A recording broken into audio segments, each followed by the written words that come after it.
성경 하나를 찾아봅니다. 누가복음 10장입니다. 누가복음 10장.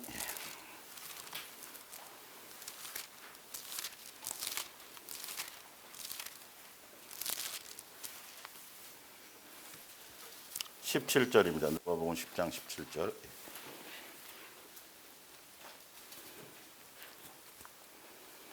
칠십인이 기뻐하며 돌아와 이르되 주여 주의 이름이면 귀신들도 우리에게 항복하더이다. 예수께서 이르시되 사탄이 하늘로부터 번개같이 떨어지는 것을 내가 보았노라. 내가 너희에게 뱀과 정갈을 밟으며 원수의 모든 능력을 제어할 권능을 주었으니 너희를 해칠 자가 결코 없으리라. 20절. 그러나 귀신들이 너희에게 항복하는 것으로 기뻐하지 말고 너희의 이름이 하늘에 기록된 것으로 기뻐하라 하시니라. 아멘. 예수사랑 예수동행과 예수님의 은혜를 잊어버린 사람들 네 번째 시간입니다. 성경의 이 말씀은 책이지만 예수님의 영혼이 깃들어져 있어요. 예수님이 원하심과 뜻하심과 계획하심과 기뻐하심과 예수님의 생각과 마음, 이 모든 것들이 성경의 기록 안에 되어져 있거든요. 어느 날 문득 우리가 지금 예수님 사랑할 목적으로 동행해가고 예수님의 인도함 따라서 교회도 세워졌고 모든 것을 예수님이 행하고 계시고 또 우리가 알고 있다고 하지만 저한테 주신 개인적인 생각이에요. 내가 지금 알고 깨닫고 전하는 이 부분조차도 어떤 면에선 예수님의 입장에서는 아직도 수박 겉핥기일 수 있다는 거예요. 아직도 수박 겉핥기. 예수님의 그 신묘막직하고 그러니까 더 깊이 알면 알수록에 대한 초점을 맞춰 가야 되지 주를 위해서 이게 아니라는 것이에요. 그래서 오늘 지금 보세요. 오늘도 보면 70인이 기뻐하며, 제가 이 부분을 여러 번 설명드렸지만 사실 이 단순한 사건인데 이 단순한 사건 안에서도 예수님 분명 답을 주셨어요. 내가 원하는 건, 내가 생각하는 건, 내가 중요하게 생각하는 건 네가 예수님의 자녀로서 부름받은 것, 내가 너의 아버지가 된 것, 요 근본적 우리가 사람으로 그냥 태어난 자체, 팔다리 없이 태어나든 부모 고아원에서 태어나든 전혀 관계없어요. 진짜 예수님의 은혜를 하고 말씀을 아는 사람들은 내가 어떤 환경, 어떤 가문, 어떤 집안, 그게 중요한 게 아니라 사람으로 태어난 그 자체만으로도 기쁨이 되고 감사가 되고 더 이상 더 필요한 것이 없는 것이 되어지는 것이 맞는데, 사람들의 입장에서는 지금 예수님께 예수님 주었다 그랬잖아요. 그 능력을 받아서 그 능력을 가지고 귀신도 쫓아내고 병도 고치고 막 대단하고 엄청난 거예요? 아니에요. 대단하고 엄청난 사건이면 맞아요. 근데 분명히 예수님이 말씀하시는 건 그거는 중요한 문제가 아니야. 더 중요한 게 있어. 내가 관심 갖는 게 있어. 내가 중히 여기는 게 있어. 그게 뭐냐면 근본적으로 네가 하늘나라 생명책에 이름이 기록됐고 너와 나와의 관계가 아버지와 자녀의 관계고, 좀 더 확장해서 말하자면 양육의 길로 가는 그 길, 그 자체인 거야. 근데 사람들은 그거 뒷부분에 대한 생각보다는 그 예수님의 뜻이에요. 그러니까 예수님의 마음, 예수님의 원하심, 예수님에 대해서 초점을 맞추는 사람들은 앞에 게 중요한 게 아니라 뒤에 게 더 중요하고, 그렇구나, 이게 내가 이 부분을 중요하게 생각해갖고 나에게도 능력 주시고 하고 막 그래갖고 귀신 쫓는 것 때문에 능력 행하는 것 때문에 한국 교회가 오래전부터, 그렇죠? 성령의 역사니 성령의 기름 부음이 통해갖고 지금까지도 영향을 미치고 수없이 날고 뛰고들 있어요. 근데 그게 영생하고는 관계가 없어요. 그게 예수님이 기뻐하신 거는 관계가 없단 말씀이에요. 지금 보면 더 중요한 건 그렇게 수없이 귀신 쫓고 병 고치고 능력 행하다가도 어떻게 된다? 또 옛날로 돌아갈 수 있다. 근데 무엇을 잊지 말라, 무엇을 소중히 여기라? 너와 나와의 관계. 네 이름이, 네 족보가 하늘나라 생명영축에 있어. 너는 내 자식으로 등재되어져 있거든. 그러니 이걸 항상 잊지 말라는 거죠. 그래서 어떻게 행동해야 될지, 어떤 말을 하며 살아가야 될지, 어디에 기준을 두고 가야 될지가 도대체 어느 가문이냐가 근간이, 그렇죠? 노예로 태어나서 종살이 하는 사람은 종의 도를 가야 되고, 종이 주인처럼 뒷짐지고 이러다가는 그냥 날려놓는 거죠. 주인은 주인으로서의 그 길을 가는 것이고, 그러니까 남편은 남편의, 아내는 아내 역할이 고유한 그게 다 있다 그랬죠. 그것처럼 우리가 마귀의 자녀가 아니라 이제는 예수님의 자녀로서 이게 내 이름이 하늘나라 생명력책에 있는 것으로 무엇으로 그것으로 뭐하라? 기뻐하라. 근데 이것에 대한 기쁨이 별로 없어요, 사람들이. 주머니에 돈 생기고 어떤 일이 생기고 표적이 나타나고 뭐 속는 거에 아니에요. 예수님의 뜻을 따라가는 거에 아니에요. 아닌 거란 말이에요. 근데 이런 쪽에 대해서 별 관심이 없고 중요하게 여기지지가 않아요. 우리는 사람으로 태어나서 예수님을 아버지라 부를 수 있고 양육의 길을 간다는 이 자체만으로도 뭐 해야 된다고요? 기쁨이 돼야 돼요. 그것으로 기뻐하는지 안 하는지가 아버지의 기쁨이에요. 얘가 돈 좀 주고 용돈 좀 주고 필요한 거 좀 해주고 나면 그때는 그냥 뭐 간쓸게 답해줄 것처럼 하는데 또 조금 지나가면 이러면 끌끌끌 차신단 말이에요. 네가 언제나예요. 그러니까 이 짧은 구절이지만 여기에 표현된 것만으로도 야 이거 귀신 쫓을 능력을 믿는 사람에게 다 주셨네. 야 이걸 몰랐단 말이야. 그래서 거기에 빠져요. 분명히 예수님은 뭐라 그랬는데요. 뒤에 거도 그걸로 기뻐하지 마. 그거는 특별히 중요한 게 아니고 뒤에 게도 기쁜 거야. 더 중요한 거야 했는데 누구 멋대로 말씀을 봐요? 자기 말씀. 그래서 뭔가 알아냈다는 거예요. 이 비밀이 있었다는 거예요. 그래서 다 권세를 다 주셨다는 거예요. 그래서 이제 예수 이름으로 명하면 가난도 다 물러가고 돈이 오라 그러면 돈도 오고 집도 오라 그러면 집도 온다고 이렇게 가르치는 게 한국 교회를 뒤엎은 적이 있어요. 대전에서부터. 예?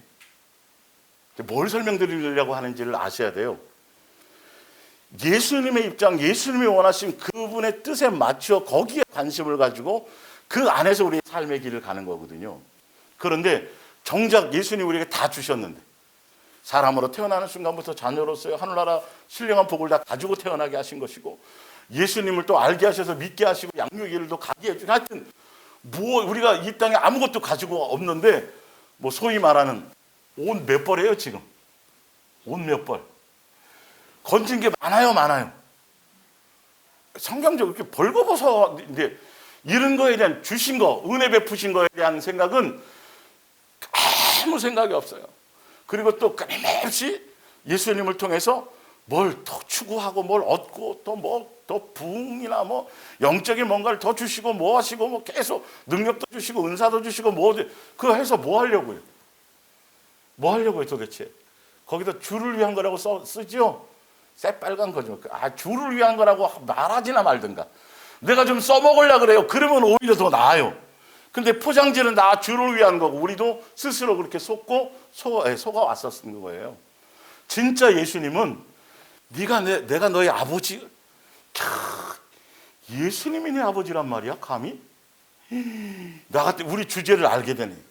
그래서 진짜 예수님을 만난 사람들은 시편에 다윗은 22편에 나는 벌레입니다라고 얘기해요. 누군 지렁이입니다.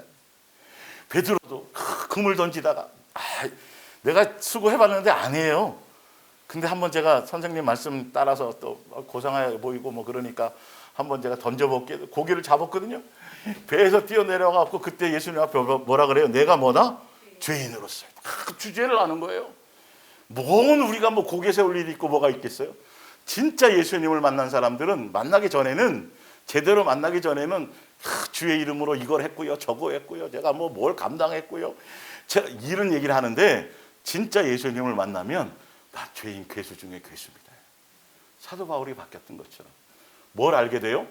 남에 대한 뭐 한 것도 아니고 내 현주소를 알아요. 그래서 얼마나 사랑하고 어찌 사랑하고 어떻게 사랑하고 이 부분에 얼마나 많은 긍휼을 주시고 이 부분이 그냥 다른 거 필요 없어. 그걸로 그냥 이렇게 막 그걸로 그냥 별로 밥을 뭐 그죠? 들 먹어도 막 그냥 든든해. 우리 은영 집사님이 그래서 밥을 제대로 안 드신대잖아요. 그 은혜로만 그냥 감당이 되니까 별로 안 땡기는 거예요 식사가. 맞아요? 네. 진짜 예수님으로 든든하는 것이죠. 드셔야 돼요. 근데 잘 드세요. 자, 하나 더 볼게요. 예. 누가복음 7장 40절입니다. 예. 말씀 원고에 정리가 돼 있으니까요. 7장 40절.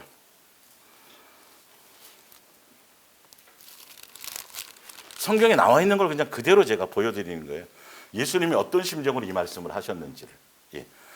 40절. 예수께서 대답하여 이르시되 시몬아 내가 바리새인 시몬입니다. 내가 내게 이를 말이 있다 하시니. 예수님의 생각이에요. 예수님의 마음이에요.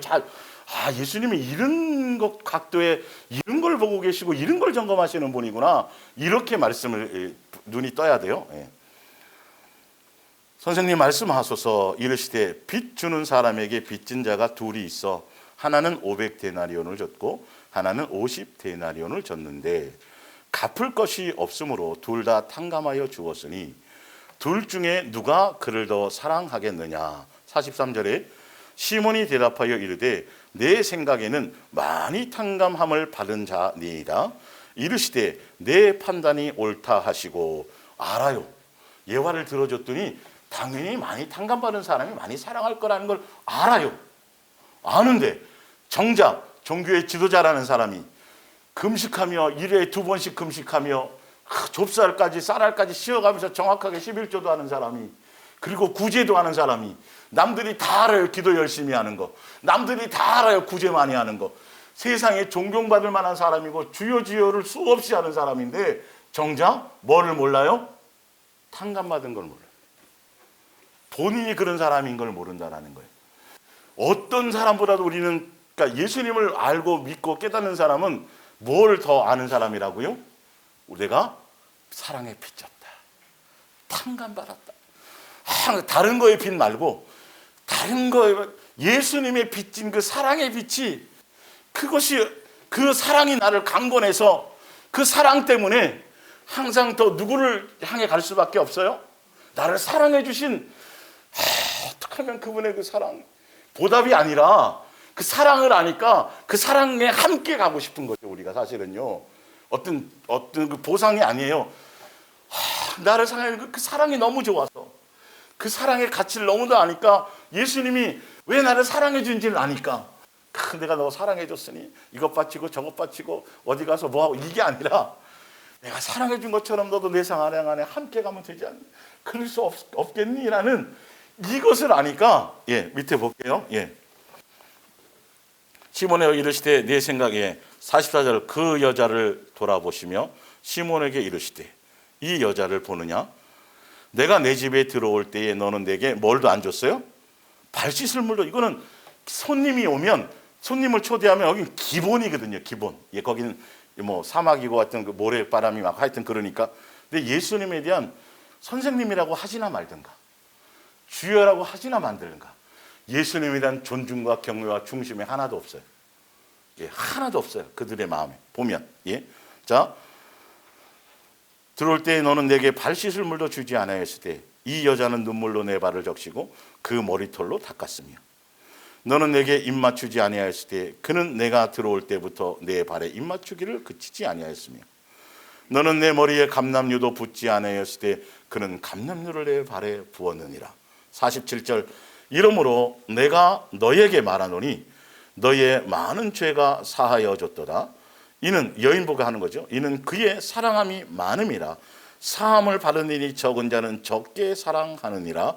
이에 여자에게 이르시되 내 죄 사함을 받았느니라 하시니. 그러니까 예수님이 발 씻은 물 그를 원해서, 입 맞추는 그 물질적이나 환경적인 걸 원해서가 아니죠. 너의 마음의 중심에 네가 나를 안다면, 네가 나에 대해서 알고 네가 탕감받은 것을, 그러니까 진짜 예수님의 은혜를 알고 예수님의 은혜를 믿지 않는 사람은 뭐예요? 내가 예수님께로부터 탕감받은 것을. 그래서 예수님을 뭐 할 수밖에 없어요? 조건과 이유와 뭘 들어줬든 안 들어줬든, 나를 감옥에 가게 하든 없이, 아무 이유 없이 그냥 탕감받은 그 자체, 그것만으로도 예수님을 뭐 할 수밖에 없는 거죠? 사랑할 수밖에 없는, 그냥 조건과 이유가 되는 거예요.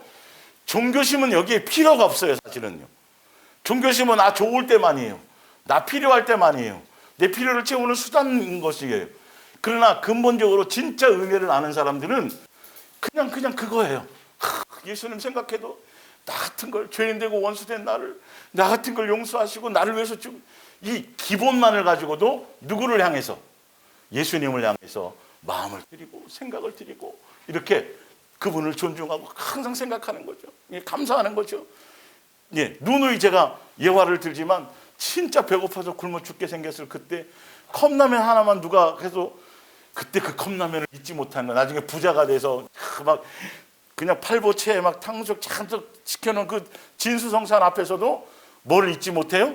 그 컵라면의 맛을 잊지 못하는 것처럼 예수님의 그 사랑의 가치가 하늘 보좌를 버리고 이 땅에 오셔서 그 제가 단어로 다 표현을 못하는 거예요. 그냥 우리끼리 그냥 마음으로 심령으로 나누는 거야 돼요. 그 가치가 근데 성경은 많이 안 돼요. 뭘 한대요 종교적으로. 예수님이라는 사랑의 가치를 존중의 가치를 하나도 몰라요. 차라리 창기가 낫고 차라리 세리가 낫고 차라리 그게 더 나은 거예요. 뭘 안다라면 예수님을 안다. 사실 이 여기서 창기와 세리의 어떤 그 누가복음 18장 거기에 나온 그거는 본인들이 정말 세상적으로 윤리적으로 도덕적으로 죄인이었기 때문에 그 죄만을 얘기하는 게 아니에요. 아시겠어요? 그거는 기본이고 그 이면에 진짜 예수님 앞에서는 정말 그 세상적인 윤리 도덕적인 수준의 죄가 아니라 그 이상의 깊은 것을 아는 거예요, 사실은. 그래서 고개를 못 드는 거예요. 이해 잘 하셔야 돼요. 그냥 뭐 세상에서 좀 저기 했으니까 그게 아니에요. 아니 예를 들어서 지금 뭐 이렇게 그런 일을 하는 사람이라고 해서 다 죄인이라고 생각해요? 떳떳할 수도 있어요. 야, 난 도둑질 안 한 거야. 안 해. 나는 누구 사기 쳐먹지 않고 내가 내 몸 가지고 내가 하는데 뭐 이럴 수 있어요, 있어요. 충분히 있을 수 있단 말이에요, 다요. 창기가 세리라고 또 뭐 감옥 갔었던 사람이라 해서 다 자기가 죄인이라고 생각하는 거 아니에요. 다 보면 이유가 있어요, 없어요? 할 말이 다 있어요, 없어요? 다 자기 나름대로 있다니까요. 그런데 누가복음 18장에 있는 그 사람 그거는 기본이고 그 내면에 대한 것을 알았기 때문에 예수님이 그것을 의롭다고 여겨주신 거지 세상에서 조금 죄진 것 같고는 아니에요, 사실은. 근데 그 이면에 내면에 예수님과의 관계에서 죄는 누가 더 악한 거예요? 바리새인이 더 악한 거예요. 기도 많이 한다는 자들이 악한 거예요.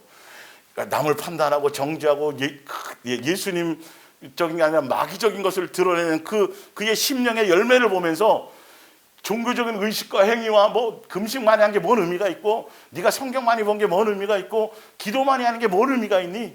너는 나를 한 번도 제대로 만난 적이 없어. 나를 만났다면 내가 원함을 알 거 아니냐.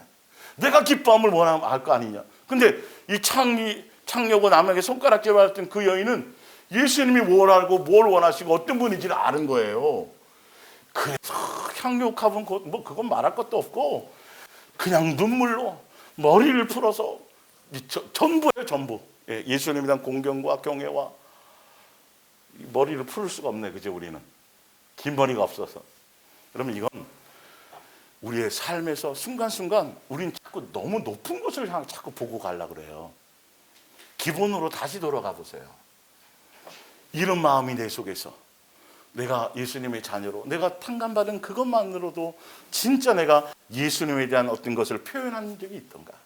뭘 바치라는 소리가 아니라 마음의 중심에. 그러니까 자식이 어느 날 전화가 와서 그동안 제가 몰랐는데 저 낳아주신 거 감사. 뭐 이런 말을 그냥 몇 마디만 들어도 그냥 엄마들은 눈물 나고 기뻐요, 안 기뻐요? 이런 거예요. 다른 물질적이고 세상적인 것이 아니라 예수님과 우리의 관계라는 그 부분들을 다시 한번 조명해 보세요.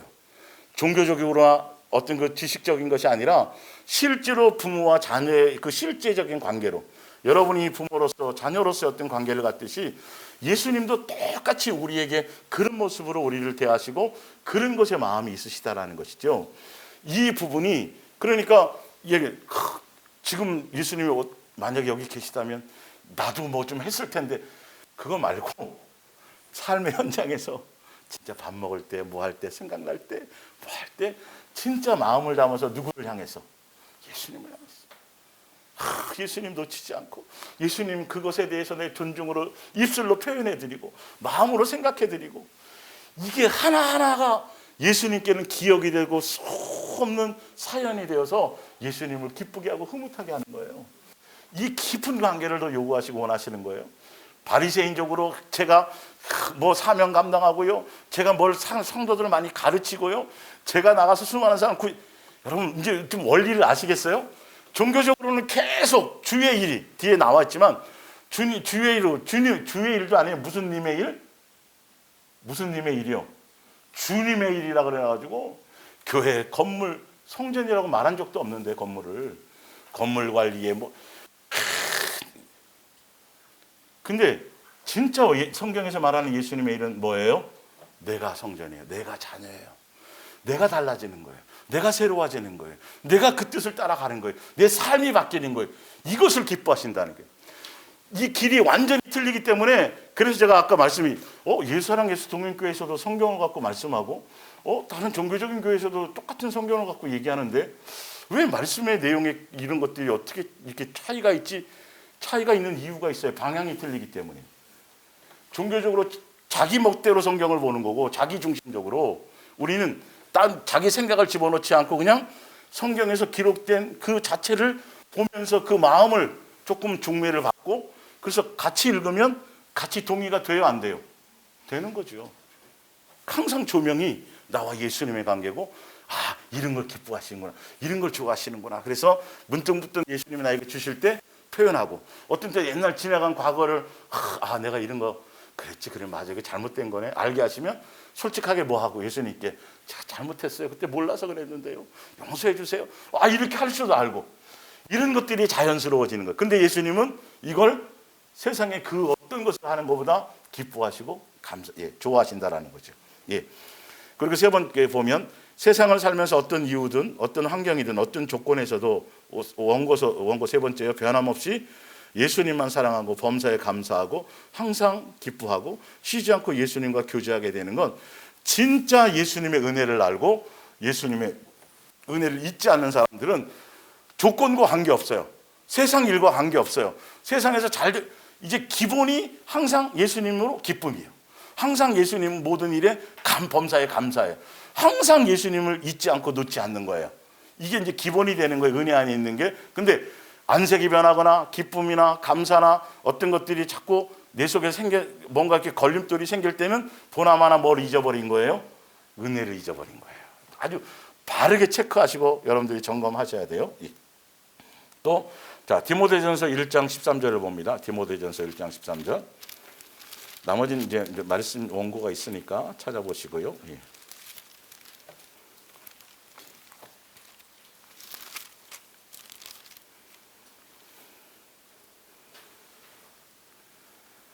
1장 13절. 내가 전에는 비방자요 박해자요 폭행자였으나 도리어 뭘 알아요? 뭘 입었어요?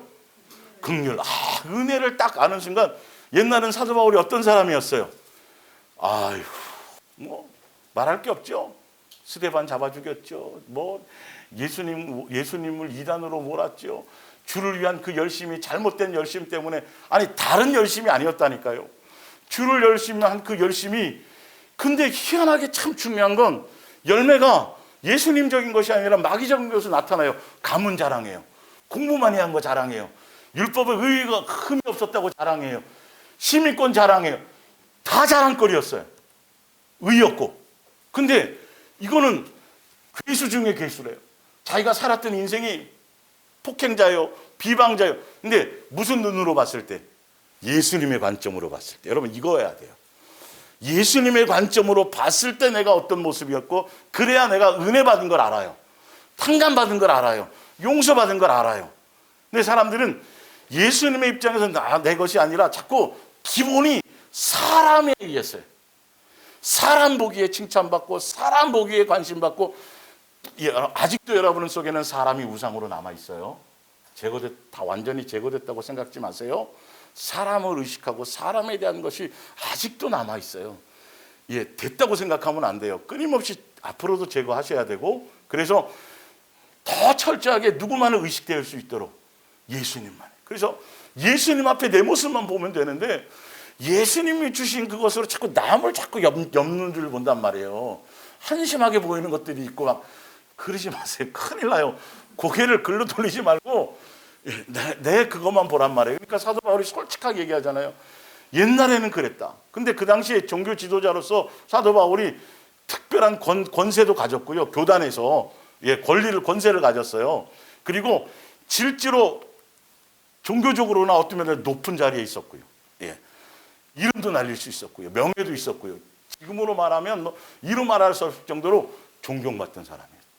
그런데 예수님의 입장에서는 예수님이 뭐라 그랬어요? 너는 나를 뭐 한다? 핍박했다라는 거예요. 원수였다라는 거예요. 깜짝 놀라요. 그리고 예수님을 만났더니 이제는 자랑거리는 그게 다 뭐라고요? 배설물. 좀 고상하게 얘기하자고요. 오늘은 제가 배설물로. 근데 우리는 아직도 그 배설물에 미련이 있다니까요. 그 배설물을 우리 대단한 사람들을 갖고 우리는 존경하고 따르고 있고요. 거기에 눈멀어 있는 거예요. 거짓 선지자들에게. 분명히 예수님을 만난 사람이, 은혜를 안 사람이 배설물이라고 얘기했으면 우리도 똥 싸는 걸 뭐 거기 미련을 갖냐니까요. 빨리 도망가야지. 빨리 치우든가. 근데 예수님의 입장에서 하나도 느껴지지 않고요. 자기 필요를 따라 자기 중심적으로 성경을 멋대로 가지고 놀라니까, 정욕적으로 보려니까 거기서 이상한 것만 발견하는 거예요.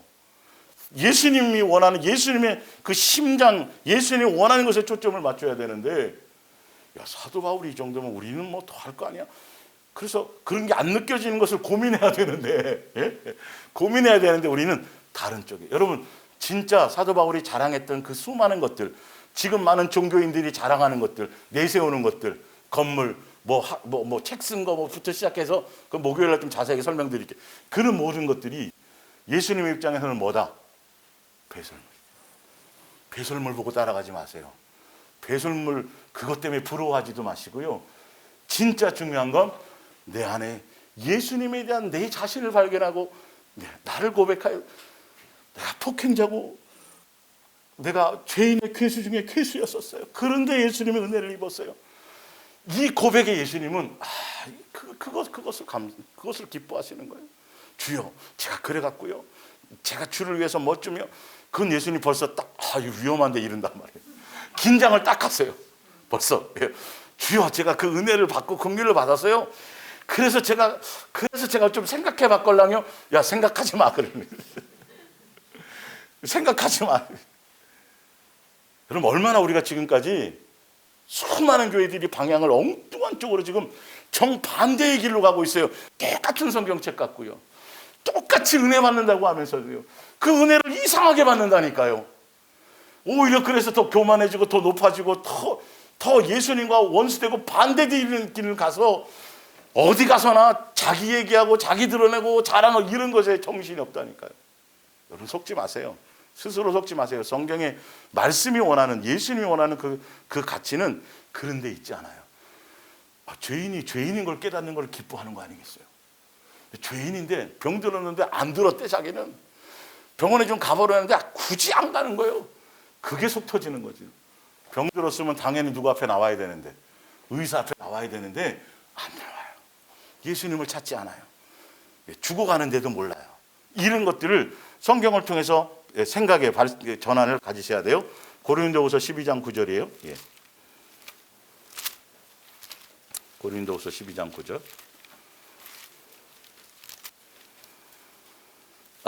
동탄 그동안까지는 그 원주에 쓰던 그 방송 장비 노트북 하나를 갖고 왔다 갔다 썼는데, 오늘 이제 능이가 제대하면서 컴퓨터를 조립해서 오늘 동탄에 처음으로 이제 컴퓨터 동탄용만 새로 이제 데스크탑을 설치해서, 그것 때문에 저 장비 설치하는 바람 때문에 조금 앞에 좀 늦어진 거예요. 그 앞부분이 실시간 그 영상 뜨는 게 이해하시기 바랍니다.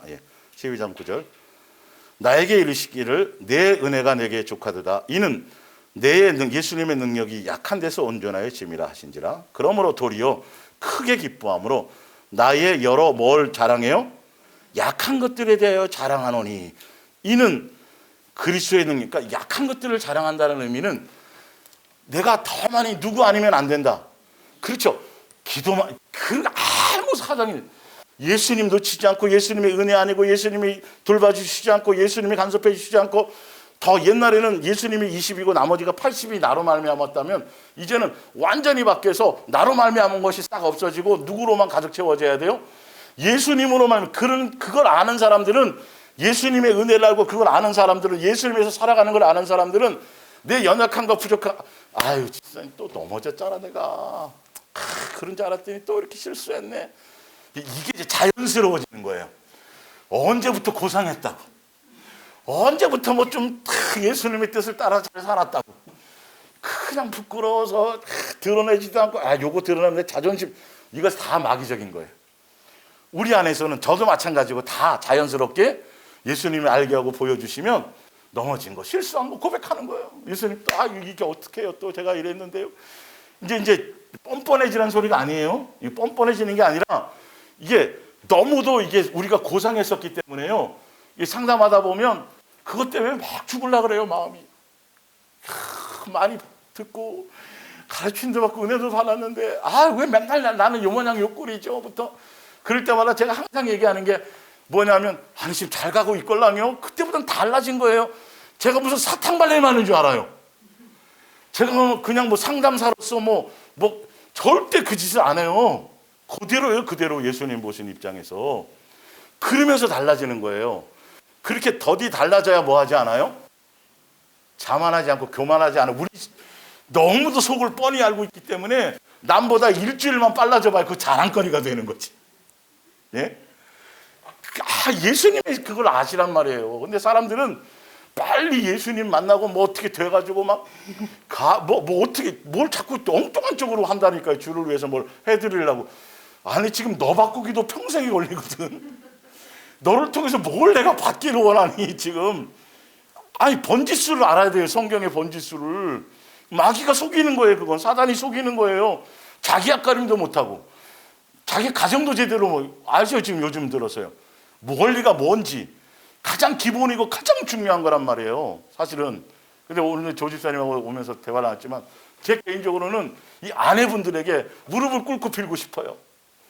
성경에서 말하는 예수님이 요구하신 아내의 그 덕목을 제발 좀 더 한 번 더 읽어보고 좀 더 이렇게 해보라고. 그럼 그 단순한 문제가 아니에요. 정말 중요한 거예요.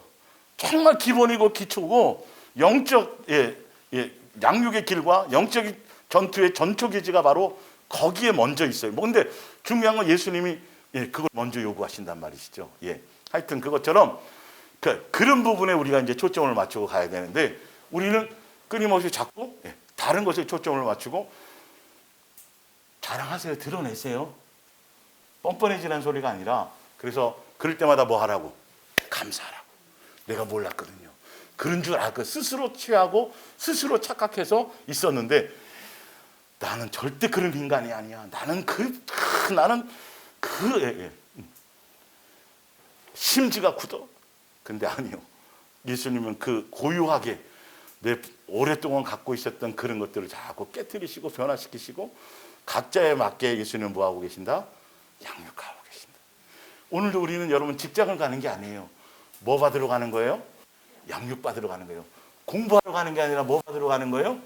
양육 받으러 가는 거예요. 그게 예배당인 거예요. 그게 예배하는 거예요. 그게 삶의 예배예요. 내가 새로워지는 거예요. 그거 외에 자꾸 교회에 자꾸 나와서 뭘 하세요. 뭔가 주의 일을 합시다. 주님의 일을 여기에 속지 마세요. 하나도 달라질 게 없어요. 그건 그 교회가 필요한 교회의 일이에요. 교회 청소하는 거, 관리하는 거, 이런 것들 다 불필요한 것들이 너무도 많다는 거예요. 아무것도 하지 말라는 게 아니라 근본 기본 원리를 알라는 거예요. 그래가지고 종교심이나 열심이가 영적인 민감은 남자가 강해요, 여자가 강해요? 여자분들이 강하잖아요. 그거 누가 주셨어요? 잘 섬기라고, 가정을 잘 세우라고 예수님이 특별한 주시는 건데 그걸 갖고 가정에다 안 쓰고 어디다 써요? 교회에다가 쓴단 말이에요. 이게 속은 거예요. 이게 속은 거예요. 그나마 근데 남편이 조금 벌이도 좀 하고 조금 구실을 하면 괜찮은데 경제적인 능력과 벌이까지 없어봐요. 이건 뭐 그죠? 수없이 속아요. 지금도 속고 있어요. 주여 주여 수 하면 뭐 하냐니까요. 예수님이 원하는 기본 원리를 따라가지 않고 뜻에 맞춰가지 않고 그 집어 땡겨갖고 예수님의 뜻을 막 이렇게 막 억지로 해석해서 자기 뜻에 맞춰서 막 이렇게 가고 있으니 결실이 나올 리가 있어요. 내가 달라질 일이 있어요? 내 주변에 열매가 선할 일이 있냐고요. 더 그러면 그럴수록 남편과 자식과 관계가, 교회는 열심히 나가면 나갈수록, 주를 위해서 막 교회 안에서는 막 칭찬받고 존경받아도 집안이나 가족이나 친지들한테는 점점 멀어지고 담싸져 가는 거예요. 그리고 자기 혼자의 성에 갇혀가지고, 다 예수님이 나를 특별히 천만의 말씀을, 사랑하시지만 은혜를 아는 사람은 자기 중심으로 세상이 돌아간다고 생각지 않아요. 진짜 사랑하시지만, 그 사랑이 맞지만, 특별히 사랑하시지만 그게 은혜인 걸 아는데, 정반대의 사람은 다른 사람은 다 하고 자기만 이렇게 착각하는 거예요.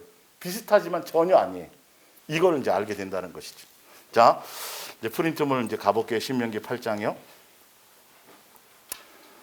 내가 오늘 내게 명하는 여호와의 명령과 법도와 규례를 지키지 아니하고, 자, 예수님이 원하는 관점, 예수님이 이 말을 쓰신 것을 볼까요? 예수님이 주신 건 예수님만 사랑하라는 이 말씀을 네가 일평생 놓치지 않고 그 사랑 안에 거하고 있기를 원하시는 거예요. 그래서 내 하나님 여호와를 잊어버리지 않도록 삼가할지어다. 예수님이 요구하시는 것은 예수님이 주신 명령, 예수님이 주신 계명, 예수님이 원하시는 거, 사랑하라는 이 환경과 조건과 관계없이 사랑하라는 이 말에 대한 것들을 지키며 예수님을 놓치지 않고 은혜를 놓치지 않고 어찌 사랑하셨는지 그것을 잊지 않고 가는 것에 초점이 있어요. 사실은요. 근데 그래서 중요한 건데, 많은 사람들은 예수님이 홍해를 건너게 하셨죠. 430년 동안 종살이하는 걸 건져주셨죠. 수없는 이적과 표적과 수많은 것을 다 보여주셨잖아요. 응답도 주셨잖아요. 그런데 예수님은 그거는 그냥 기본인 거예요. 예수님의 입에서 나오는 말씀으로 산다라는 걸 알게 하는 아주 기본이에요. 아버지이기 때문에 자식에 대한 기본을 주시는 거예요. 근데 진짜 예수님이 중요하게 생각하는 것은, 예수님이 간절히 소망하는 것은, 예수님의 마음에 항상 우리에 대한 염려를 갖고 있는 것은 수많은 것, 그 준 거에 중요한 게 아니라 그 예수님의 은혜를 놓칠까 봐가 더 중요하다. 내 마음에 우리가 그거를 점검하며 가는 거예요. 삶 속에서요. 뭐 주셨네, 뭔가 잘 됐네, 이거는 다 배설물이고 불타 없어질 것이고, 예수님에 대한 은혜와 사랑, 예수님과 나의 관계만, 그래야 우리가 성장할 수 있고 양육의 길을 제대로 갈 수 있기 때문에 예수님의 포커스는 거기 있어요. 그러니까 뭐 홍해를 건너냐, 이건 중요한 게 아니에요. 매출하게 먹었네, 중요한 게 아니에요. 더 중요한 건 뭐냐면 내가 예수님을 잊지 않는 거예요. 예수님이 주신 은혜와 사랑을 내가 놓치지 않는 거예요. 자, 근데 중요한 건 이럴 때 내가 먹어서 배부르고 아름다운 집을 짓고 기도한 게 응답되고 뭔가 될 때요. 되며 또 내 소와 양이 번성하며 내 은금이 증식되며 내 소유가 뭐 할 때 다 풍부하게 될 때에, 근데 얘기했죠. 지난주에도 종교적으로는 이것에 이르면 복 받았다 그래요. 믿음이 최고치라고 얘기하는 거예요. 이야, 그렇게 기도하더니, 새벽마다 기도하더니 드디어 아들이 합격한 거야? 이야, 예수님은 그럴 때 뭘 조심하라 그래? 오히려 그거 신경 쓰. 그건 아무것도 아니야. 나를 놓치지 마라. 나를 잊지 마라. 이 모든 것을 하신 것이 예수님인데 그 예수님 은혜를 놓치는 것을 가장 경계하시는 거예요. 우리는 이제는 이 생각이 있는 거죠. 한순간도 뭔가 주신 거, 아니 돈을 뭉태기로 주시고 하여튼 별의별 걸, 이 세상에 속한 걸 다 주셔도 우리는 그럴수록 뭐가 생기는 거죠? 경계심이 생기는 거예요.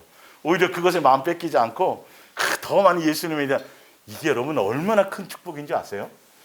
이 마음, 이 안전장치를 주시는 게, 그럼 이건 아무 걸로 되지 않아요. 예수님의 아주 특별한 은혜와 사랑으로만이 내 심령에 단도리를 치게 되는 것이죠. 이것이 너무 중요한 거예요. 14절에 그렇게 될 때에 마음이 교만해진다는 거예요. 여기에 다 넘어갔어요. 한국교회 기라성 같은 사람들이, 그렇게 많이 배운 사람들이, 그렇게 수많은 능력과 은사를 공급받은 사람들이 이 교만에 다 넘어간 거예요. 그 순간에. 뭘 잊었어요? 탕감받은 걸 잊었어요. 뭘 잊었어요? 양육받는 사람인 것을 잊었어요. 내 하나님 여호와를 잊어버릴까 염려하노라. 그러나 내가 마음에 이르기를 내 능력과 내 힘에, 내 손의 힘으로 내가 이 재물을 얻었다 말할 것이라. 내 하나님 여호와를 기억하라. 그가 내게 재물 얻을 능력을 주셨습니다. 아멘. 자, 사무엘상 10장 18절입니다. 이제 사울 왕에 대한 거. 이제 하나님의 은혜를 잊어버린 사람들이 잊어버리는 순간 어떻게 되는지를 잘 보세요.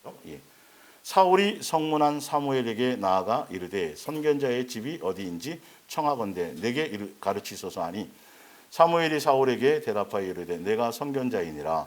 너는 내 앞서 산당으로 올라가라. 너희가 오늘 나와 함께 먹을 것이며 아침에는 내가 너를 보내되 내 마음에 있는 것을 다 내게 말하리라. 사흘 전에 이른 내 암나기들을 염려하지 말라 찾았느니라. 온 이스라엘이 사모하는 자가 누구냐? 너와 내 아버지의 온 집이 아니냐 하는지라. 사울이 대답하여 이르되 나는 이스라엘 지파의 가장 작은 지파 베냐민 사람이 아니니까. 또 나의 가족은 베냐민 지파 모든 가족 중에 가장 미약하지 아니하니까. 당신이 어찌하여 내게 이같이 말씀하시니까. 사울 왕이 이스라엘 백성들이 끊임없이 예수님이 왕인데도 불구하고 사람의 임금 주세요, 사람 왕을 주세요라고 그렇게 외치니까 응답을 주시기 위해서 사울 왕을 선택을 해서 기름 부으라고 해서 이게 사울이라는 사람이 이렇게 돼서 어디쯤 올 거고 어떤 문제 때문에 올 거니까 이제 알려줬어요. 알려줘서 이제 사울을 만나는 거예요. 그래서 사울에게 이 얘기를 하는 것이죠. 온 이스라엘에 사모하는 자가 방서 당신이고 너와 내 아버지의 온 집이 아니냐. 이제 사무엘이 얘기하니까 사울이 자기 자신에 대한 주제를 알아요. 또 나의 가족은 베냐민 지파며 또 모든 연약한 지파이고 또 그 지파 중에서도 우리의 가문과 집안은 별 볼 일 없이 아주 미약하니이다. 굉장히 겸손하죠. 뽑을만 하죠. 그런데 보세요. 이 겸손으로 그 자체예요. 사실 그 마음을 갖고 있었어요. 그런 게 맞아요. 그런 사람이에요. 그리고 수줍은 사람이에요. 자기를 드러내지 못하는 사람이에요. 자기 주제를 알고 있었어요. 세상으로 말하면 주눅들어 살아 있었다고요. 그런데 그 심령 깊숙한 본심에 숨어 있었던, 그러니까 보면 예수님 만나기 전에, 동행을 만나기 전에도 보면 성품이 타고난 사람들 있잖아요. 목소리도 참 편안하고 그죠? 어느 시점 어느 환경이 딱 되면 그게 확 본성 안에 있는 것이 드러나요. 사울이 나중에 이 본성과 달리 완전히 교만한 사람으로 바뀐다는 거예요. 속지 마세요. 우리 스스로에게도 속지 마세요. 내 속에 나에게도 지금 이런 환경 이렇게 돼 있어서 이런 거니까 내가 지금 그런 것처럼 어쩔 수 없이 이제 그건 누구나 다 그래요, 사실은요. 그런데 맨날 개척교회에서 성도들 없이 그냥 때는 그랬는데 이제 막 300명, 500명, 1000명 딱 되고 뭔가 되어진 그때가 본성이에요, 여러분. 그때 나타나는 거예요. 이제야 나에게 복을 주시는구나. 이제야 뭔가 예수님이 그동안 날 아는구나. 그러면서 이제 돈에 무너지고 그동안 못 썼던 거 막 쓰기 시작하고 막 예수님이 주신 거라고 복을 누리는 거라고 여기 다 무너지는 거예요, 여러분. 지금 사울 왕의 그 인생을 보면서 우리가 야, 사울이 이랬던 사람에서 왕으로 뽑아줬는데도 숨어요. 뒤에 보면 그런 사람이 다 있어. 자, 볼게요. 밑에. 자, 사무엘상 10장 20절. 사무엘이 이에 이스라엘 모든 지파를 가까이 오게 하죠. 그래서 사람들에게 보여줘야 될 거 아니에요, 왕이라고. 그냥 데려와가지고 왕이 아니고 실제로 예수님의 표적을 보여줘야 돼. 그 사람들은 그러니까 그래서 제비뽑기 하는 거예요, 실제로. 아무 소리 못하도록. 베냐민 지파가 뽑혔고 베냐민 지파를 그들의 가족별로 가까이 오게 하였더니 마드리의 가족이 뽑혔고 그 중에서 기스의 아들 사울이 뽑혔으나 그를 찾아도 찾지 못한지라. 그러므로 그들이 또 여호와께 묻되 그 사람이 여기 왔나이까? 여호와께서 대답하시되 그가 짐 보따리들 사이에 숨었느니라 하셨더라. 그들이 달려가서 거기서 그를 데려오매 그가 백성 중에 선이 다른 사람보다도 어깨 위만큼 컸더라. 이게 왜 쓰여져 있을까요? 여러분, 이런 표현을 그냥 보시면 안 돼요. 그러니까 사울이 이 정도로 수줍음도 많고 겸손하고 자기 낼지도 못하고 저런 사람이 무슨 왕이 되겠어라고 생각할 정도로 그랬었어요. 근데 딱 뽑아서 봤더니 기본이, 자, 한번 볼게요. 그 밑에 돼 있죠? 사무엘상을 보세요. 사무엘상.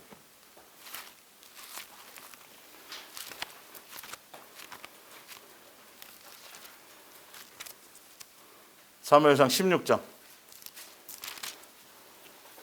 6절.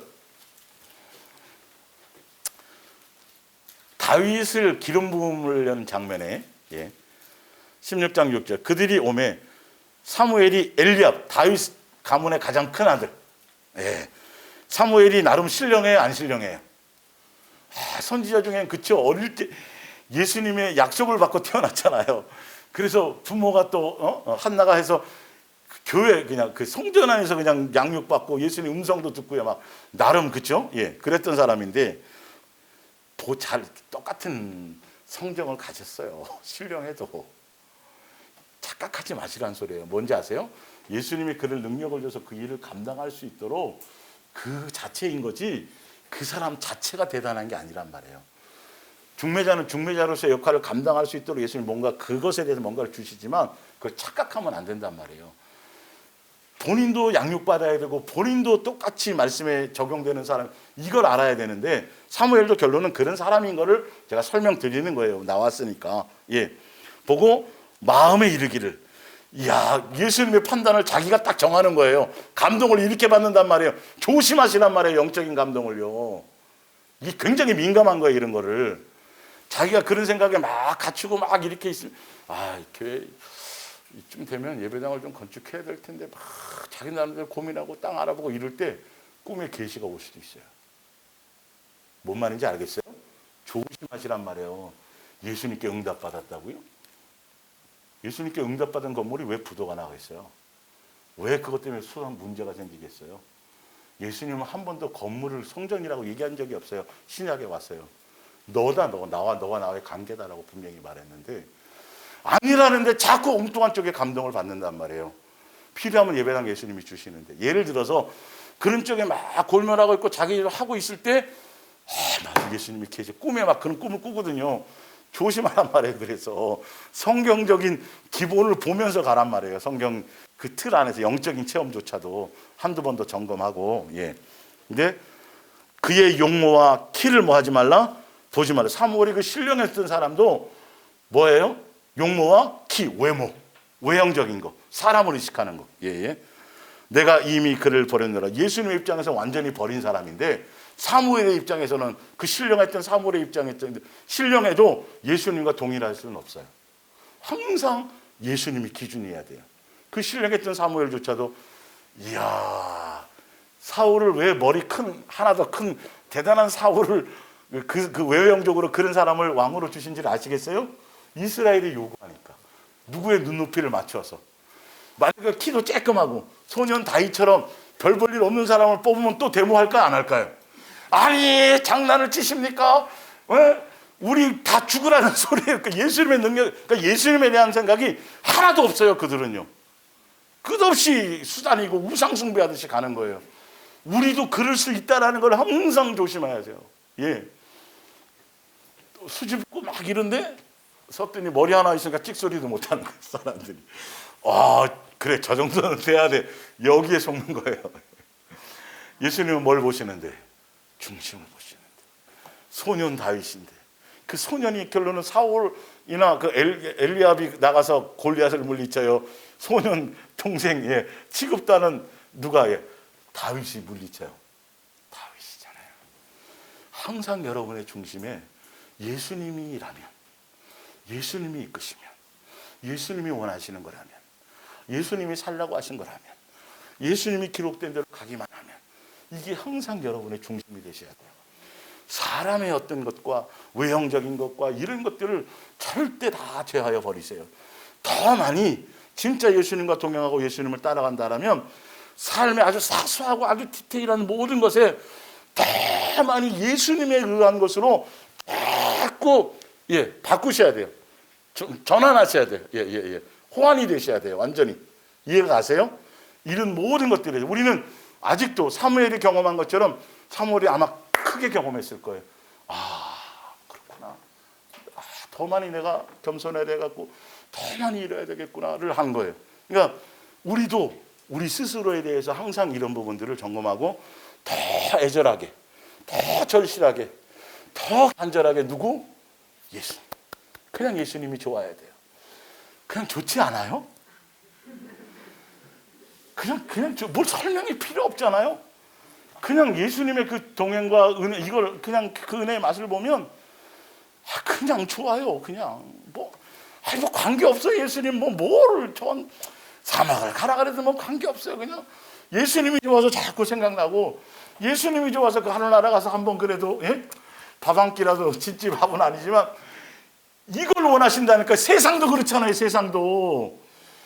그런데 예수님에 대한 것을 다 우상처럼 종교적으로 다 잘못 엉뚱한 길로 교회에서 소개하니까 그 방향으로 접근할 방법이 없어요. 맨날 저 사람은 새벽 기도도 안 하는데 자식이 대학 들어갔는데 맨날 이딴 생각만 한다니까요. 다 배설물이라는데 그거 아무것도 아니라는데 거기에 속아가지고 평생. 솔로몬이 그렇게 얘기했잖아요. 헛된 거라고. 예. 그렇게 우리가 속으며 가면 안 된다는 거죠. 자, 사무엘상 13장을 보세요. 사무엘상 13장. 예, 폈으니까. 13장 8절. 13장. 사울은 사무엘이 정한 기한대로 이레 동안을 기다렸으나 사무엘이 길갈로 오지 아니하며 백성이 사울에게서 흩어지는지라. 사울이 이르되 번제와 화목 제물을 이리로 가져오라 하여 번제를 드렸더니 번제 드리기를 마치자 사무엘이 온지라. 사울이 나아가 맞으며 문안하며 사무엘이 이르되 왕이 행하신 것이 무엇이니까 하니 사울이 이르되 백성은 내게서 흩어지고 당신은 정한 날에 오지 아니하고 블레셋 사람은 믹마스에 모였음을 내가 보았으므로 이에 내가 이르기를 블레셋 사람들이 나를 치러 길갈로 내려오거늘 내가 여호와께 은혜를 구하지 아니하였도다 하고 부득이하여 번제를 드렸나이다. 사울 안에는 예수님에 대한 존중감이 있어요, 없어요? 예수님 앞에 제사 드리고 나가야 전쟁에서 이긴다라는 건 알고는 있어요. 그건 예수님에 대한 존중과 경외가 아니에요. 그 안에 예수님을 우상처럼 수단처럼 종교적인 수단으로 삼았고, 예수님이 사무엘이 들어와서 예수님의 방법대로 예수님이 원하는 대로 제사를 드리지 못해서 그것 때문에 자기가 뭐 어떤 뭔가를 당한다 할지라도 누가 책임지실 거니까. 예수님에 대한 존중감이 있다라면, 근데 이 사람은 정작 봤더니 예수님께 제사 드리고 번제 드리고 뭐 형식과 의식은 갖추었는데 마음의 중심에는 다 누구 중심이에요? 백성들이 떠나가고 자기가 어떻게 될까 봐. 여러분, 우리 속에도 이거 있어요. 잘 점검하셔야 돼요. 항상 영적으로 민감하게. 수단이냐 예수님 자체이냐. 기도해놓고도 내 뜻대로 내가 원한 대로 안 될까 봐 다 했으면 그냥 그 다음부터는 맡기는 거예요. 예수님 하라는 대로 했으면 너 저 사람한테 가서 화해를 청해라. 그리고 네가 해라. 그래서 화해를 청했어요. 화해를 청했는데 청하면 저 사람이 같이 손잡고 아이고 이럴 줄 알았는데 오히려 봐 말이야. 당신이 잘못한 거 오히려 하면 열받아요, 안 받아요? 이거 조심하셔야 돼요. 예수님이 하라는 대로 했는데 반응이 내가 원하는 대로 안 나타나도 그걸로 끝내야 돼. 그걸로 끝내야 돼. 근데 우리는 큰 마음 먹고 내가 가서 했으면 그 사람도 내 손 잡고 아이 그렇죠. 이럴 줄 알았는데 이런 경우 많아요. 내 기준에 더 섬세해지셔야 돼요. 더 예민해지셔야 돼요. 예수님이 내게 하라는 것만 하세요. 나머지 결과는 내가 판단하지 마세요. 그걸 예수님이 보세요. 이삭 바치려며요? 그거 바치는 거 쉬운 줄 알았어요, 예수님? 어렵잖아요. 근데 뭐 농담해요? 또 죽이지 말라니요? 이러면 안 된단 말이에요. 그래요? 이게 자연스러워져야 되는 거예요. 예, 예수님과 동행해 가면서 이게 이제 뭔 말인지 알겠죠? 그 성경에 나와 있는 예수님이 거기서 어떤 것에 관심이 있고 어떤 것에 초점이 있는지를 보며 가시기 바라요. 자, 14장 47절. 사울이 이스라엘 왕위에 오른 후에 사방에 있는 모든 대적 곧 모압과 암몬 자손과 에돔과 소바의 왕들과 블레셋 사람들을 쳤는데 향하는 곳마다 이겼고 용감하게 아말렉 사람들을 치고 이스라엘을 그 약탈하는 자들의 손에서 건졌더라. 사울이 한 거예요? 예수님이 한 거예요? 예수님이 했죠. 다 이게 했죠. 이때가 중요하다니까. 이때가 똑같아요. 원래요. 영적인 원리가. 예, 자, 그리고 15장 10절. 여호와의 말씀이 사무엘에게 임하니라. 이르시되 내가 사울을 왕으로 세운 것을 후회하노니 그가 돌이켜서 나를 따르지 아니하며 내 명령을 행하지 아니하였음이니라 하신지라. 은혜를 잊었다고요. 이제 예수님은 끝없이 자 사무엘이 근심하여 온 밤을 여호와께 부르짖으니라. 사무엘이 이룰 수 있어요. 그러나 이제 어느 정도 영적으로 예수님의 뜻을 알면 인간적인 걸 구할 필요가 없어요. 예수님이 정하시면 끝난 거예요, 사실은요. 근데 사무엘은 아직 인간적인 성정이 있어서 안타까워서 하지만 결론은 아니에요. 예. 사무엘이 사울을 만나려고 아침에 일찍 일어났더니 어떤 사람이 사무엘 밤새도록 기도했는데, 예, 가서 예수님 열매를 보여주시죠. 사무엘에게 말하 이르되 사울이 갈멜에 이르러 자기를 위하여 기념비를 세우고 발길을 돌려 길갈로 내려갔다 하는지라. 아, 끝났구나를 아는 거예요. 끝났구나. 이 아까 그 수줍고 아이고 내 주제예요 무슨 그런 거 겸손이죠. 그런데 딱 어떤 환경에 딱 주어지니까 자기도 모르는 자기 속에, 겉으로는 포장이 되어 있었지만 자기 속의 본성은 굉장히 교만하고 굉장히 악한 것들이 남아있다는 것이요. 그래서 양육의 길을 갔다라면, 수단 삼지 않고 예수님을 목적해서 양육의 길을 갔다라면 그런 일들을 통해서 자기 것을 제거해서 온전한 길로 갈 수 있도록 예수님이 이끌어 주실 텐데, 사울은 양육의 길을 가지 않았어요. 사울은 종교의 길을 갔고 우상의 길로 갔어요. 그 이용한 수단으로 삼고 갔어요. 이건 여러분들이 가는 것과 길과 종교적인 교회가 가는 길이 이렇게 극과 극으로 틀려요. 그래서 추구하는 게 틀려요. 자랑하는 게 틀려요. 목적하는 게 틀려요. 방법론들이 틀려요. 이게 완전히 다 달라져야 돼요. 그러니까 겉으로가 아니라 그 모든 것들이 다, 그래서 오히려 그 베드로처럼 또 뭐 사도 요한처럼 막 급하고 막 이런 사람들이 바뀌기가 조금 표면적으로는 쉬워요. 그리고 막 실수를 더 많이 하니까. 근데 뭔가 이렇게 그런 좀 이렇게 차분하고 이런 사람들은 그 자연스러우니까, 그런 환경들이 별로 없었으니까 그런 환경이 딱 주어지면 감당이 힘들어요. 그러니까 더 어떤 악한 생각이 되면 그 사람들은 그 착하고, 학교에서도 보면 얌전하고 막 그런 애들이 어느 날 갑자기 막 흉기 들고, 왜 그동안 막 이렇게 쌓여져 있던 것들이 폭발하게 되면 살인을 충동을 느낄 수도 있어요. 인간적인 건 다 버려야 돼요. 실제로 이렇게 사울 왕처럼 그 속에 자기도 몰랐어요. 근데 남들이 보기엔 겸손하게 보였지만 어떤 상황이 딱 주어지고 승리가 주어지고 뭔가 자기 것이 태워지는 순간에 예수님의 자리에 서버려요. 그 정도로 악해버린 거예요. 이해가 가세요? 예수님의 자리에 서는 게 가장 위험한 거예요. 예수님의 자리에 서는 게 가장 기본이 문제가 뭐냐 하면 내가 남을 판단하고 정죄하는 거예요. 내가 평가하는 거예요. 이게 남을 비교하는 거예요. 남에 대해서 뭘 생각하는, 이게 율법에 우리는 다 뭐예요? 똑같이 준행자지 심판자가 아닌데, 예수님 당시의 종교 지도자들이 다 그 자리에 섰었어요. 우리도 그러면 안 돼요. 여러분, 가족이나 지체나 삶의 어떤 분별하고는 완전히 틀려요. 분별은 그것을 갖고 내가 길을 선택해 가는 거지만, 판단은 그거 갖고 자꾸 뭔가를 책망하고 뭔가를 자꾸 가르치려고, 이것이 판단인 거죠. 정죄인 거고. 누가 하실 터인데? 예수님이 하실 터인데. 이 부분들을 조심하셔야 돼요. 자,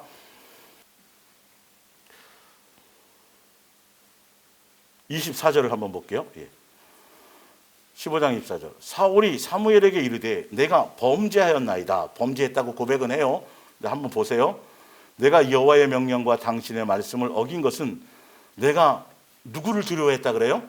예, 백성이. 계속 이 사울왕은 예수님에 대한 것이 아니라 예수님을 수단 삼아서 백성 앞에서 뭔가 드러내는 거예요. 이게 본질로 드러나잖아요. 그래서 예수님의 뜻에 순종할 수 없어요.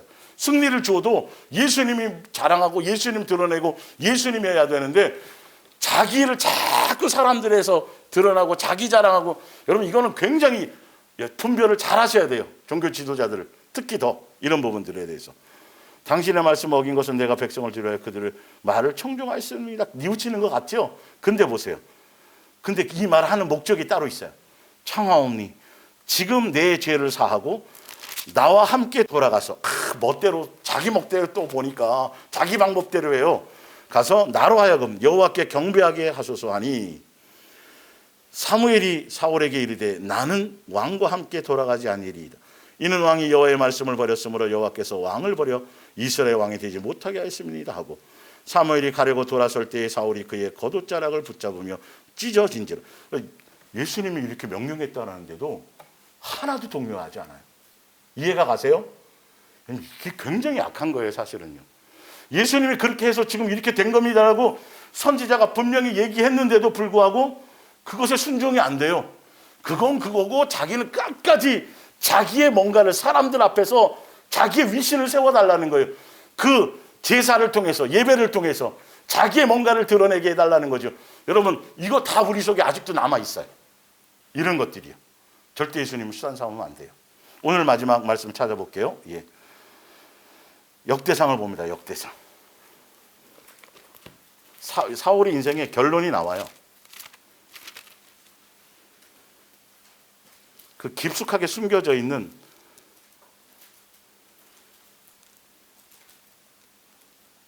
역대상 10장.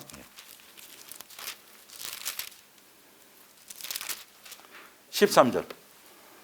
사울이 죽은 것은 여호와께 범죄하였기 때문이라. 그 범죄가 뭔지를 보세요. 나머지 것들은 다 회개할 수 있었어요. 사실은 돌이킬 수 있는 기회도 있었어요. 그가 여호와의 말씀을 지키지 아니하고 또 뭐였어요? 신접한 자에게 가르치기를 청하고 여호와께 묻지 아니하였으므로 여호와께서 그를 죽이시고 그 나라를 이새의 아들 다윗에게 넘겨주셨더라. 사울이 처음부터 모든 행사가 예수님에 대해서 신접한 여인에게 뭘 묻듯이 그렇게 이용했던 거예요. 그 인생의 결과가 그거예요. 정확하게 이걸 아셔야 돼요. 예배는 드렸는데, 제사는 드렸는데, 아까 끊임없이 누구를 의식하며 사람을 두려워하고 사람을 의식하며 사람에 대한 생각을 하면서 누구로 포장지를 삼은 거죠? 예수님이라는 그 능력과 그거를 포장지 삼아서 그렇게 했던. 예수님이 안 만나주시고 안 저기 하고 그러면 그냥 그 예수님의 처분대로 기다리면 되는데 하면 안 될 짓을 귀신에게 가가지고 사무엘을 찾으려고 했던. 그러니까 그의 중심에 끊임없이 그의 마음에는 항상 예수님이 뭐였다? 수단이었다. 양육이 아니었다. 여러분은 양육의 길을 가고 있어요. 남보다 더 많이 실수하고 더 많이 부족하고 더 많이 그런 것을 드러나지만 종교의 길을 가는 것이 아니라 무슨 길을 가요? 양육의 길을 가는 거기 때문에 예수님 안에서 끊임없이 여러분들이 그 은혜를 붙잡고 오늘도 예수님이 내 형편과 처지는 내 꼬라지 내 속에 있는 거 나보다도 더 잘 알고 계시니까 충격받을 것도 없고 하면 그런가 보다라고 또 그냥 인정해드리고 그냥 쉽게 가세요. 여러분 제가 이걸 다 설명을 못 드리지만 이 양육의 길이 좁은 길이에요. 양육의 길이 예수님이 원하는 길이에요. 창세전의 계획이에요. 이외에 다른 주여하고 사명, 사역, 헌신, 충성 이런 쪽으로 자꾸 요구하고 하는 건 다 속는 거예요. 교회나 건물에 매이는 것이 아니라 조직에 매이는 것이 아니라 어디에 매여요? 예수님께 매여요. 예수님께 매이면 예수님 알고 예수님께 매이고 예수님을 아는다라는 건 그렇게 되어지면 뭐가 나타나요? 가장 가까운 사람에게 누구의 모습을 드러내요? 예수님의 모습을 드러내요. 이웃사랑 하라니까 이거 말고 내가 뭘 하면 되는 게 아니라 진짜 예수님을 알고 예수님을 만난 사람들은 그게 내 가까운 사람에게부터 흘러나와요. 그 가까운 사람이 뭐라고요? 가족이고 그것부터예요. 그리고 그거로 말미암아 이거 목요일 날 하여튼 그로 말미암아 또 그 이후에 이제 교회인데 이게 순서가 있고 순서지만 통시적인 거예요. 한꺼번에 다 되어질 수 있는 일들이에요. 이거 돼야 이게 되는 게 아니라 자연스럽게 근데 우선순위는 있다라는 거죠. 먼저 무엇부터 점검하고 무엇하고 무엇하게 되는 것인지. 그래서 철저하게 예수님과 나와의 관계에서 나는 뭐다? 양육받는 사람이다. 양육은 예수님 앞에 갔을 때까지 그 순간까지 양육받는 거다. 선줄로 생각할 수 없다. 뭔 말인지 알겠죠? 그래서 언제 끝날려는 생각지 마시고 그거는 예수님이 끝난다 해서 다 됐다 해서 양육을 안 하는 게 아니에요. 양육의 단계를 다른 걸로 하신다라는 거죠. 그걸 생각하시란 소리예요. 어느 순간 다 졸업해서 졸업장 받는 게 아니라 예수님의 은혜 안에서는 계속 제가 초반에 말씀드렸죠. 저한테조차 예수님이 하시는 말씀이 네가 알고 네가 생각하고 네가 하는 것이 수박 겉핥기일 수 있다라고 캐스천을 딱 주시는 거예요. 아, 그러면 제가 다시 모든 것들을 다시 더 낮아져서 그죠? 예, 뭔가를 형성하려 그렇죠, 맞죠. 세상 기준으로 봤을 때는 굉장히 많이 하는 거잖아요. 굉장히 많은 것 같잖아요. 이제 수박 그러니 뭐 하겠어요? 뭘 얘기하겠어요? 더 예수님이 절실해져야 되고, 여러분 우리 잠깐 우리 머리에서 조금씩 자꾸 안다고 생각하고 자꾸 뭔가 깨달았다고 생각하는 이런 부분들을 예수님의 그 깊이와 너비와 높이는 그냥 인간 마음도 못한다면서 무슨 그죠? 사람의 10길 물속을 하는데 한 길 사람 속을 모른다면서 어찌 예수님은 천만의 말씀이란 말이에요. 그냥 묵묵히 불기둥으로 구름 기둥으로 오늘 눈 떠서 또 오늘 살게 하시고 양육하시면 양육하고 알게 하시신 대로 또 그렇게 또 감격하고 이렇게 하고 할렐루야. 그런 겸손함을 우리는 함께 끊임없이 예수님에 대해서 한순간도 시선을 놓치지 않고 그 은혜와 긍휼 안에서 함께 가시기를 부탁드립니다. 기도하겠습니다.